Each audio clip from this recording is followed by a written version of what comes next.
What's up, everybody? Welcome to another episode. Hit the like button, subscribe, leave a comment, and share the video. Hit the join button and become a member. Part 3 of Big Bubba. As I said before, in part 2, this one takes us to someone I grew up with. Someone who in many ways helped raise me. A real gangster. A real gang member. Well known, not only from his hood, but all around. Putting in work at a young age. He also went to prison at a young age. I spoke with him personally. This is from the horse's mouth. This is not speculation. I knew before I spoke with him what happened on that dreadful day. But he confirmed it when I did have a sit down with him when I was young and he had paroled from prison. Well, he told me, and I already knew, that when he got to prison, he said that he was nervous. He had heard stories about what happens to people who come in there for the crime that he was accused of. He was 24 years old when he got to prison for this crime. When he got to prison, he said that he held him off for a week or so by telling everyone that his girlfriend's mother became upset with him about something and called the police and said that he had abused her daughter. That worked for about a week. But as I said, we have ways, they have ways of getting the actual paperwork. In many prisons, when you get there, they want to see your paperwork from the beginning. And if you don't have your paperwork, they're going to give you a certain amount of time. Oh man, I lost my paperwork. My lawyer never gave it to me. I sent it home. Write your lawyer, write the courts, and retrieve your paperwork. We need to see it. But in his case, the paperwork came down the pipeline. People on the yard got a hold of it. In the paperwork, it detailed a vicious crime. It said that a woman was walking alone at night and someone, a tall figure, approached her from behind and viciously assaulted her. Great. No one can escape those charges in prison. I don't care who you are. And he is a strong individual. He's not some non-affiliate. He's not some pretty boy. He's a real gangster. He was sitting in his cell one day after the paperwork had come down the pipeline. He said that he was always prepared, sitting in his cell, knowing that his days were numbered and that the paperwork was imminent. One day, about 5 dudes, I know who they are as well, approached his cell, got the cell door hit. He had a weapon in his cell prepared for this moment, knowing that eventually it would come to realization. The moment was here. They were there.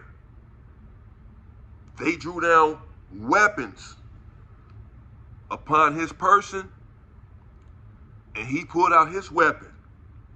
And him, being the man and gangster that he is, swung his weapon and hit one of them right like above the heart with a nice little piece. He was all in.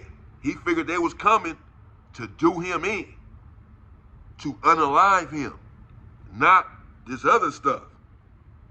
That's what he thought, with 5 dudes approaching his cell with weapons. In fact, the ones that approached his cell were enemies, oppositions to his gang, ops. So he thought for sure that they were coming to do him in. And so he went all in. Well, they overpowered him, naturally, a skinny guy, 24 years old, and there's 5 of them. They returned fire and hit him several times, about 3 times, 4 times. Hit him pretty good. He was leaking pretty badly in the cell. He said he thought that would be the end of it. They were going to leave since they did what they came to do. But no, one of them began to rip off his pants as he was lying down because he was leaking. So he was lying down on his side, he said, like on his left side. They ripped his pants off of him. And he was really too weak to do anything because he had 3 to 4 wounds, deep wounds, and he was bleeding pretty badly. That did not deter them, the fact that he was sitting there bleeding. Well, they ripped his pants off, and you know what followed. 2 of them, they took turns having their way with him. It was ugly, an ugly scene, he said, because he was bleeding so bad and he was almost groaning from the wounds. And when they began to do what they were doing, he said that in that moment, he wanted to pass away.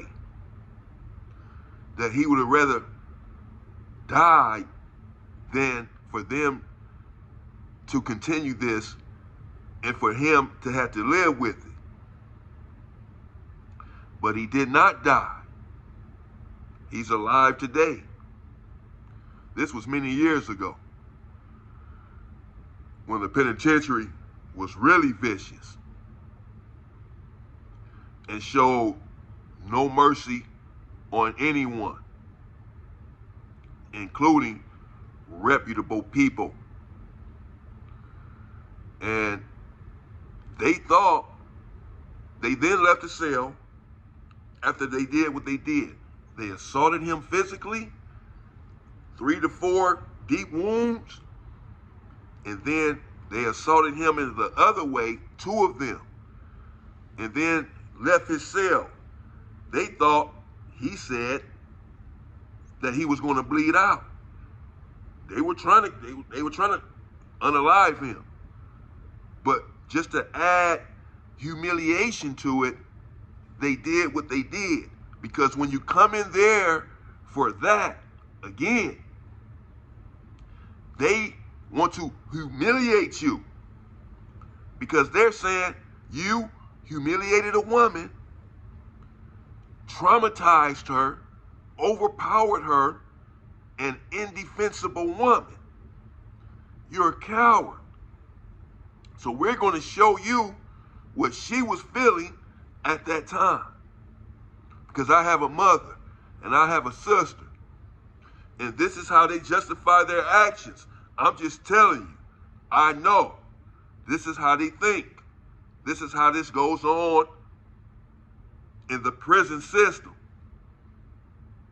This is why it's acceptable and accepted for someone who comes in there with that charge. With whatever happens to you, no one is going to care or intervene.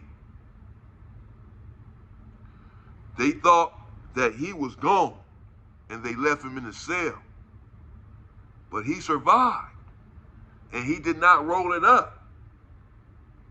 And he did not go to the hospital right away. Basically, he patched himself up. He said that he had lost a lot of blood, but that he wasn't leaving until he was either had passed away or had got his revenge. And he went out to the yard, patched up, had changed his clothes, showered up, and the bleeding had slowed down by a day or two. But he was still weak, he said, because he had lost a lot of blood and he had not gotten any medical attention because he knew that if he went to the hospital, they were going to roll him up. And he didn't want to roll it up, even though he was in there for that charge and they were going to continue to attack him. But again, he's a strong dude, but he flouted a very serious rule. He violated a very serious rule. He transgressed against something that all real men despise. A crime against a woman. Particularly a heinous, vicious crime. They had no mercy for him. But he came out to the yard with a weapon and caught one of them who had attacked him and hit him in the neck. He almost bled out. He hit him good. He hit him good. And after that, he went to the hole. They caught him. And after he went to the hole, he went to another main line when he got out of the hole, and they hit him again. Some people there hit him because once the paperwork is out, it's in every prison. You can't go anywhere. It's in every prison. The communication is real. You can't escape it. And he had to get off the main line at that point. The police got him off the main line. They'd take you out if you keep getting attacked. And that's what happened with him. But he had responded and he had hit a dude in the neck. But they converged on his cell, attacked him, and Big Bubba got to him. Two of them. For what he was in there for. And no one could defend him. Nor would anyone dare intervene and try to defend anyone who's in there for that charge. Coming up, part 4 of Big Bubba takes us to CYA. People think that it's just these older dudes who have been locked up for a long time. But really, if you're a freak, you're just a freak. And it starts at a young age. Even in a place like El Paso, Coming up, a wicked, twisted story. Call it a love story, if you will, that transpired in CYA, part 4 of Big Bubba. Next.